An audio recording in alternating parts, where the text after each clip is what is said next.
ಗ್ಯಾಂಗ್ನಿಂದ ರೇಣುಕಾಸ್ವಾಮಿ ಕೊಲೆ ಕೇಸಿಗೆ ಸಂಬಂಧಪಟ್ಟಂತೆ ಇವತ್ತು ಕೋರ್ಟಿಗೆ ದರ್ಶನ್ ಮತ್ತು ಪವಿತ್ರ ಗೌಡ ಹಾಜರಾಗ್ತಿದ್ದಾರೆ. ಕೊಲೆ ಕೇಸ್ನಲ್ಲಿ ಬೇಲ್ ಮೇಲೆ ಹೊರಗಿರುವ ದರ್ಶನ್ ಗ್ಯಾಂಗ್ ಇವತ್ತು ಕೋರ್ಟ್ ಮುಂದೆ ಹಾಜರಾಗೋದಕ್ಕೆ ಸೂಚನೆ ಕೊಟ್ಟಿತ್ತು. 57ನೇ ಸಿಸಿಎಚ್ ಕೋರ್ಟ್ ಇವತ್ತು ದರ್ಶನ್ ಮತ್ತು ಪವಿತ್ರ ಗೌಡ ಕೋರ್ಟ್ಗೆ ಹಾಜರಾಗಲಿದ್ದಾರೆ. ಬೆಂಗಳೂರಿನ 57ನೇ ಸಿಸಿಎಚ್ ಕೋರ್ಟ್ಗೆ ಹಾಜರಾಗಲಿರುವ ಆರೋಪಿಗಳು ಈಗಾಗಲೇ ಅನುಮತಿ ಪಡೆದು ಕೆಲ ರಾಜ್ಯಗಳನ್ನ ಸುತ್ತು ಬಂದಿದ್ದಾಳೆ ಪವಿತ್ರ. ಹಾಗೂ ಶೂಟಿಂಗ್ನತ್ತ ಬ್ಯುಸಿ ಆಗಿದ್ರು ದರ್ಶನ್. ರಾಜಸ್ಥಾನಕ್ಕೆ ಮೈಸೂರಿಗೆ ಹೋಗಿ ಬಂದಿದ್ರು ಶೂಟಿಂಗಿಗೆ ಅಂತಾನೆ ದರ್ಶನ್. ಪವಿತ್ರ ಗೌಡ ಕೂಡ ಕೆಲ ರಾಜ್ಯಗಳಿಗೆ ಹೋಗಿದ್ಲು. ಇದೀಗ ಇವತ್ತು ವಿಚಾರಣೆಗೆ ಹಾಜರಾಗಬೇಕಿದೆ 57ನೇ ಸಿಸಿಎಚ್ ಕೋರ್ಟ್ ಮುಂದೆ.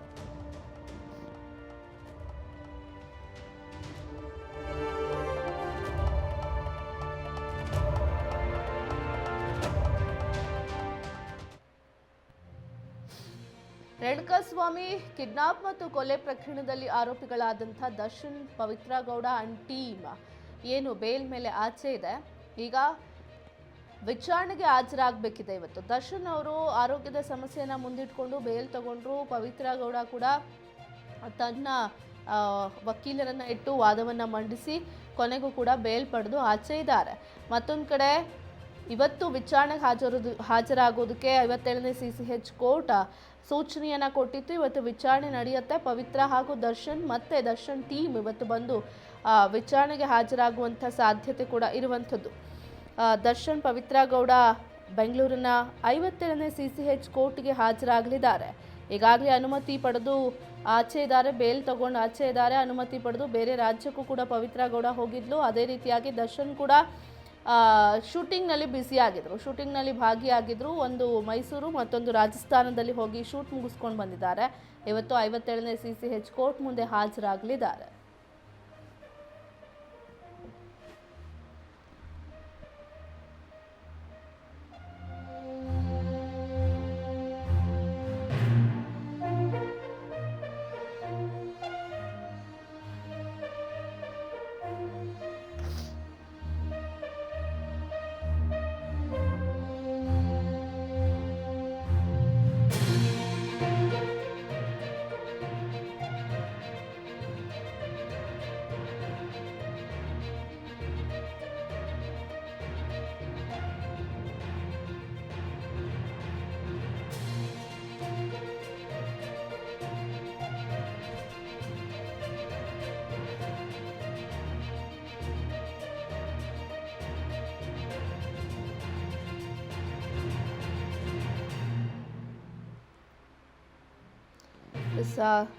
ರೇಣುಕಾಸ್ವಾಮಿ ಕಿಡ್ನಾಪ್ ಮತ್ತು ಕೊಲೆ ಪ್ರಕರಣದಲ್ಲಿ ಆರೋಪಿಗಳಾಗಿದ್ದಂಥ ದರ್ಶನ್ ಮತ್ತು ಪವಿತ್ರ ಗೌಡ ಸುಮಾರು ತಿಂಗಳುಗಟ್ಟಲೆ ಜೈಲಿನಲ್ಲೇ ಇರಬೇಕಾಯಿತು. ಕೊನೆಗೂ ಕೂಡ ಬೇಲ್ ಮೇಲೆ ಆಚೆ ಬಂದರು. ಇದೀಗ ಇವತ್ತು 57ನೇ ಸಿಸಿಎಚ್ ಕೋರ್ಟ್ ಮುಂದೆ ಹಾಜರಾಗಬೇಕಿದೆ. ಮತ್ತಷ್ಟು ಮಾಹಿತಿ ನಮ್ಮ ಪ್ರತಿನಿಧಿ ಶಿವು ನೀಡ್ತಾ ಹೋಗ್ತಾರೆ. ಶಿವು, ಈಗಾಗಲೇ ದರ್ಶನ್ ಅಂಡ್ ಗ್ಯಾಂಗ್ ಜಾಮೀನಿನ ಮೇಲೆಗೆ ಆಚೆ ಇದೆ. ದರ್ಶನ್ ಅವರು ಪ್ರಮುಖವಾಗಿ ತಮ್ಮ ಆರೋಗ್ಯ ಸಮಸ್ಯೆಯನ್ನ ಮುಂದಿಟ್ಟು ಜಾಮೀನನ್ನ ಪಡೆದ್ರು. ಆದರೆ ಆರಾಮಾಗಿ ಶೂಟಿಂಗ್ನಲ್ಲಿ ಭಾಗಿಯಾಗ್ತಿದ್ದಾರೆ ದರ್ಶನ್. ಮತ್ತೊಂದು ಕಡೆ ಪವಿತ್ರ ಗೌಡ ಕೂಡ ಜಾಮೀನ್ ಮೇಲೆ ಆಚೆಗೆ ಬಂದಿದ್ಲು. ಇವತ್ತು 57ನೇ ಸಿಸಿಎಚ್ ಕೋರ್ಟ್ ಮುಂದೆ ಹಾಜರಾಗ್ತಾ ಇದೆ. ಏನೆಲ್ಲ ಆಗಬಹುದು ಈ ಪ್ರಕರಣದಲ್ಲಿ, ವಿಚಾರಣೆಯಲ್ಲಿ ಅಂತ? ಎಸ್ ವಿದ್ಯಾ, ಇವತ್ತು ಏನು ರೇಣುಕಾಸ್ವಾಮಿ ಕೊಲೆ ಆರೋಪಿಗಳಾಗಿರುವಂತಹ A1 ಪವಿತ್ರ ಗೌಡ ಮತ್ತೆ ದರ್ಶನ್ ಹಾಜರಾಗಬೇಕಾಗಿದೆ. ಇವತ್ತು ಡೇಟ್ ಕೊಟ್ಟಿರುವಂತದ್ದು ಸಿಸಿಎಚ್ನ 57ನೇ ನ್ಯಾಯಾಲಯದ ಮುಂದೆ ಇವತ್ತು ಹಾಜರಾಗಬೇಕಾಗುತ್ತೆ. ಈಗಾಗಲೇ ಅವರು ಜಾಮೀನುಗಳನ್ನ ಪಡ್ಕೊಂಡಿದ್ದಾರೆ. ಜಾಮೀನುಗಳನ್ನ ಪಡ್ಕೊಂಡು ಅವರು ಹೊರಗಡೆ ಕೂಡ ಓಡಾಡುವಂತ ಕೆಲಸ ಮಾಡ್ತಿದ್ದಾರೆ. ಅಂದ್ರೆ ಅವ್ರಿಗೆ ಎಲ್ಲ ರೀತಿಯ ಒಂದು ಅವಕಾಶಗಳನ್ನು ಕೂಡ ನ್ಯಾಯಾಲಯ ಒದಗಿಸ್ಕೊಟ್ಟಿರುವಂತದ್ದು. ಆದ್ರೆ ವಿಚಾರಣೆ ಸಂದರ್ಭದಲ್ಲಿ ಅವರು ಖುದ್ದು ಹಾಜರಿರ್ಬೇಕಾಗತ್ತೆ, ಫಿಸಿಕಲ್ ಅಪಿಯರೆನ್ಸ್ ಇರ್ಬೇಕಾಗತ್ತೆ. ಹಾಗಾಗಿ ಇವತ್ತಿಗೆ ಡೇಟ್ ಇದೆ, ಇವತ್ತು ಅವರು ಹಾಜರಾಗಬೇಕು ಅನ್ನುವಂತ ಒಂದು ಡೇಟ್ ಏನಿದೆ, ಆ ಕಾರಣಕ್ಕಾಗಿ ಇವತ್ತು 57ನೇ ಸಿಸಿಎಚ್ ನ್ಯಾಯಾಲಯದಲ್ಲಿ ದರ್ಶನ್ ಮತ್ತೆ ಪವಿತ್ರ ಗೌಡ ಕೂಡ ಹಾಜರಾಗಬೇಕು. ಸದ್ಯ ಈಗಾಗ್ಲೇನೆ ಪವಿತ್ರ ಗೌಡ ಕೋರ್ಟ್ಗೆ ಹಾಜರಾಗಿದ್ದಾರೆ. ಇನ್ನೇನು ದರ್ಶನ್ ಬರೋ ಸಾಧ್ಯತೆಗಳು ಕೂಡ ಕಡಿಮೆ ಅಂತ ಹೇಳಲಾಗ್ತಾ ಇದೆ. ಅಂದ್ರೆ ಯಾವಾಗ ವಿಚಾರಣೆಗೆ ನ್ಯಾಯಾಧೀಶರು ಡೇಟ್ ಅನ್ನು ಕೊಡ್ತಾರೆ ಅಷ್ಟು ಸಂದರ್ಭದಲ್ಲೂ ಕೂಡ ಬಂದು ಹಾಜರಾಗಬೇಕಾಗಿರುವಂತದ್ದು. ಆಯಾ ಕೇಸ್ನ ಆರೋಪಿಗಳು ಹಾಜರಾಗಬೇಕಾಗತ್ತೆ. ಹಾಜರಾಗಿ ಅಲ್ಲಿ ಫಿಸಿಕಲ್ ಅಪೇರೆನ್ಸ್ ನೋಡಿದ ಮೇಲೆ ಅಲ್ಲಿಂದ ಈಗ ಯಾವ ರೀತಿಯ ಪ್ರಕ್ರಿಯೆಗಳು ಇರ್ತವೆ ಅಂತ ಹೇಳಿದ್ರೆ ಇನ್ನು ವಿಚಾರಣೆಗೆ ನಿಗದಿ ಮಾಡುವವರೆಗೂ, ಎಕ್ಸಾಮಿನೇಷನ್ ನಿಗದಿ ಮಾಡುವವರೆಗೂ ಇವರು ಫಿಸಿಕಲ್ ಅಪಿಯರೆನ್ಸ್ ಹಾಕ್ಬಿಟ್ಟು ಹೋಗ್ತಾ ಇರ್ಬೇಕಾಗುತ್ತೆ.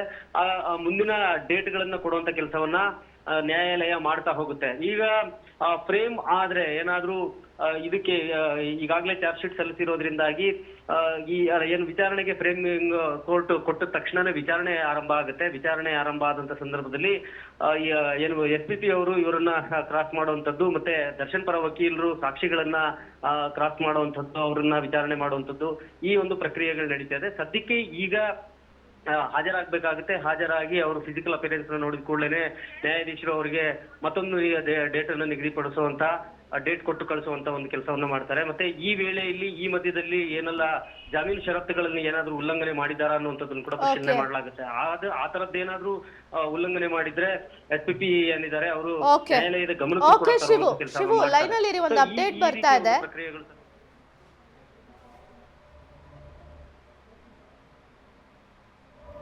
ಇಂದಿನಿಂದ ಕೋರ್ಟ್ ವಿಚಾರಣೆಗೆ ದರ್ಶನ್ ಗೈರಾಗಿದ್ದಾರೆ. ಬೆನ್ನು ನೋವಿನ ಹಿನ್ನೆಲೆಯಲ್ಲಿ ಕೋರ್ಟ್ಗೆ ದರ್ಶನ್ ಗೈರಾಗಿದ್ದಾರೆ. ಕೋರ್ಟ್ಗೆ ವಿನಾಯಿತಿ ಅರ್ಜಿಯನ್ನ ಸಲ್ಲಿಸಿರುವಂತದ್ದು ದರ್ಶನ್. ಕೋರ್ಟ್ಗೆ ಹಾಜರಾಗಲ್ಲ ಕೊಲೆ ಆರೋಪಿ ನಟ ದರ್ಶನ್. ಇಂದಿನ ಕೋರ್ಟ್ 57ನೇ CCH ಕೋರ್ಟ್ ಮುಂದೆ ಹಾಜರಾಗಬೇಕಿತ್ತು, ಆದ್ರೆ ದರ್ಶನ್ ಗೈರಾಗಿದ್ದಾರೆ. ಅದು ಬೆನ್ನು ನೋವಿನ ಸಮಸ್ಯೆಯ ಕಾರಣವನ್ನ ಕೊಟ್ಟಿರುವಂತದ್ದು. ಕೋರ್ಟ್ಗೆ ವಿನಾಯಿತಿ ಅರ್ಜಿಯನ್ನ ಸಲ್ಲಿಸಿದ್ದಾರೆ ನಟ ದರ್ಶನ್. ಕೋರ್ಟ್ಗೆ ಹಾಜರಾಗಲ್ಲ ಕೊಲೆ ಆರೋಪಿ ನಟ ದರ್ಶನ್ ಅವರು. ಪವಿತ್ರ ದರ್ಶನ್ ಅಂಡ್ ಟೀಮ್ಗೆ 57ನೇ CCH ಕೋರ್ಟ್ ಮುಂದೆ ಇವತ್ತು ವಿಚಾರಣೆಗೆ ಹಾಜರಾಗಬೇಕು ಅಂತ ಕೋರ್ಟ್ ಆದೇಶಿಸಿತ್ತು. ಅದೇ ರೀತಿಯಾಗಿ ಪವಿತ್ರ ಗೌಡ ಕೋರ್ಟ್ ಮುಂದೆ ಹಾಜರಾದ್ರೆ ದರ್ಶನ್ ಇವತ್ತು ಗೈರಾಗಿದ್ದಾರೆ. ಬೆನ್ನು ನೋವಿನ ಸಮಸ್ಯೆ ಕೊಟ್ಟಿರುವಂತದ್ದು ನಟ ದರ್ಶನ್ ಅವರು.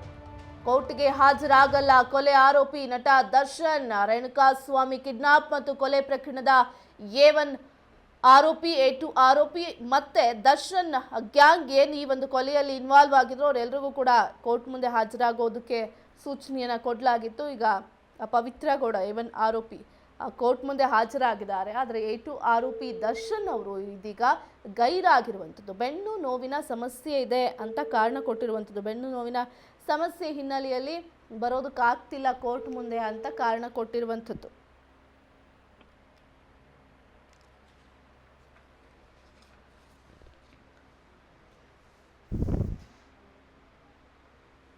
ಶಿವು, ದರ್ಶನ್ ಗೈರಾಗಿದ್ದಾರೆ, ಬೆನ್ನು ನೋವಿನ ಕಾರಣ ಕೊಟ್ಟಿದ್ದಾರೆ, ಕೋರ್ಟಿಗೆ ಬರೋದಕ್ಕಾಗಲ್ಲ ಅಂತ. ಆದ್ರೆ ಇಲ್ಲಿ ಪ್ರಮುಖವಾಗಿ ಹುಟ್ಟುವಂತ ಪ್ರಶ್ನೆ ಏನಪ್ಪಾ ಅಂದ್ರೆ, ರಾಜಸ್ಥಾನ ಮೈಸೂರಿಗೆಲ್ಲ ಶೂಟಿಂಗಿಗೆ ಭಾಗಿಯಾಗ್ತಾರೆ ದರ್ಶನ್ ಅವರು. ಜೈಲಲ್ಲಿರೋದಕ್ಕೆ ಬೆನ್ನು ನೋವು, ಕಾಲು ನೋವು ರೀಸನ್ ಕೊಡ್ತಾರೆ. ಕೋರ್ಟ್ ಮುಂದೆ ಹಾಜರಾಗೋದಕ್ಕೆ ಬೆನ್ನು ನೋವು ರೀಸನ್ ಕೊಡ್ತಾರೆ. ಏನಿದು ಅಂತ. ಪವಿತ್ರ ವಿದ್ಯಾ, ಈಗ ಪವಿತ್ರ ಸದ್ಯಕ್ಕೆ ಹಾಜರಾಗಿರುವಂತದ್ದು. ಈಗ ದರ್ಶನ್ ಏನು ಇವತ್ತು ಕೂಡ ಹಾಜರಾಗೋದು ಡೌಟು ಅಂತ ಏನು ಹೇಳಲಾಗ್ತಾ ಇದೆ. ಈ ಹಿಂದೆ ಅಂದ್ರೆ ಇವತ್ತು ರೆಗ್ಯುಲರ್ ಅಪಿಯರೆನ್ಸ್ ಇರಬೇಕಾಗತ್ತೆ. ಈ ರೆಗ್ಯುಲರ್ ಅಪಿಯರೆನ್ಸ್ಗೆ ಅವರು ತಪ್ಪಿಸ್ಕೊಳ್ಳೋದಾದ್ರೆ ಮತ್ತೆ ಸಕಾರಣವನ್ನ ಕೊಡಬೇಕಾಗತ್ತೆ. ಸಕಾರಣವನ್ನ ಕೊಡುವಂತದಕ್ಕೆ ಅವರ ವಕೀಲರುಗಳು ಯಾವ ಕಾರಣವನ್ನ ಕೊಟ್ಟು ಇವತ್ತು ಅವರಿಗೆ ಎಕ್ಸೆಪ್ಷನ್ ಅನ್ನ ಕೇಳ್ತಾರೆ ಅನ್ನುವಂಥದ್ದು ಕೂಡ ನೋಡ್ಬೇಕಾಗತ್ತೆ. ಈಗಾಗಲೇ ಅವರು ರಾಜಸ್ಥಾನ ಸೇರಿದಂತೆ ಬೇರೆ ಬೇರೆ ದೇಶದ ಬೇರೆ ಬೇರೆ ಭಾಗಗಳಿಗೆ ಹೋಗಿ ಸಿನಿಮಾ ಶೂಟಿಂಗ್ ಕೂಡ ತೊಡಗಿಸ್ಕೊಂಡಿರುವಂತದ್ದು. ಅದಕ್ಕೆ ಅವಕಾಶ ಕೂಡ ಕೊಟ್ಟಿದೆ ಈಗ ನ್ಯಾಯಾಲಯ. ಹಾಗಾಗಿ ನ್ಯಾಯಾಲಯದಲ್ಲಿ ಏನು ಜಾಮೀನು ಕೊಟ್ಟಿದ್ದಾರೆ, ಆ ಜಾಮೀನುಗಳನ್ನ ಏನೆಲ್ಲ ಷರತ್ತುಗಳಿದಾವೆ ಅದನ್ನ ಉಲ್ಲಂಘನೆ ಮಾಡದೆ ಅವರು ಆ ಜಾಮೀನಿನ ಪ್ರಕಾರವಾಗಿ ನಡ್ಕೊಳ್ಬೇಕಾಗತ್ತೆ. ಈಗ ಆ ನಂತರದಲ್ಲೂ ಕೂಡ ಅವರಿಗೆ ಏನ್ ಡೇಟ್ ಅನ್ನು ನಿಗದಿ ಮಾಡಲಾಗುತ್ತೆ, ಆ ಡೇಟ್ಗೆ ಕೋರ್ಟ್ಗೆ ಖುದ್ದು ಹಾಜರಾಗಬೇಕಾಗುತ್ತೆ. ಈ ಹಾಜರಿ ಆಗ್ಲಿಲ್ಲ ಅಂತಂದ ಸಂದರ್ಭದಲ್ಲಿ ಅವರಿಗೆ ಮತ್ತೆ ವಾರಂಟಿ ಇಶ್ಯೂ ಆಗುವಂತ ಸಾಧ್ಯತೆಗಳು ಇರ್ತವೆ. ಆದ್ರೆ ಅವರ ಪರವಾಗಿ ವಕೀಲರು ಹಾಜರಾಗಿ ಅವರಿಗೆ ಯಾವ ಕಾರಣಕ್ಕೆ ಇವತ್ತು ಕೋರ್ಟ್ಗೆ ಹಾಜರಾಗ್ತಾ ಇಲ್ಲ ಅನ್ನುವಂಥದ್ರ ಒಂದು ಸಕಾರಣಗಳನ್ನು ಕೊಟ್ಟು ದಾಖಲೆಗಳನ್ನು ಸಲ್ಲಿಸಬೇಕಾಗುತ್ತೆ. ಅದು ಕೋರ್ಟ್ ಮಾನ್ಯ ಮಾಡಿದ್ರೆ ಅವರಿಗೆ ಮುಂದೊಂದು ದಿನಾಂಕವನ್ನು ಕೊಡ್ತಾರೆ. ಇಲ್ಲ ಕೋರ್ಟ್ಗೆ ಕನ್ವಿನ್ಸ್ ಆಗ್ಲಿಲ್ಲ ಅಂತಂದ್ರೆ ಮತ್ತೆ ಇದು ಜಾಮೀನನ್ನ ರದ್ದು ಮಾಡುವಂತ ಸಂದರ್ಭದ ವೇಳೆ ಇವೆಲ್ಲವೂ ಕೂಡ ಕೌಂಟ್ ಆಗುತ್ತೆ. ಹಾಗಾಗಿ ಇವತ್ತು ಬರೋ ಸಾಧ್ಯತೆಗಳು ಡೌಟು ಅಂತ ಹೇಳಲಾಗ್ತಾ ಇದೆ. ಸೊ ಅದಕ್ಕೆ ಏನ್ ಕಾರಣ ಈಗ ಸಲ್ಲಿಸ್ತಾರೆ ಅವರ ದರ್ಶನ್ ಪರ ವಕೀಲರು ಅನ್ನೋದನ್ನು ಕೂಡ ನೋಡ್ಬೇಕು.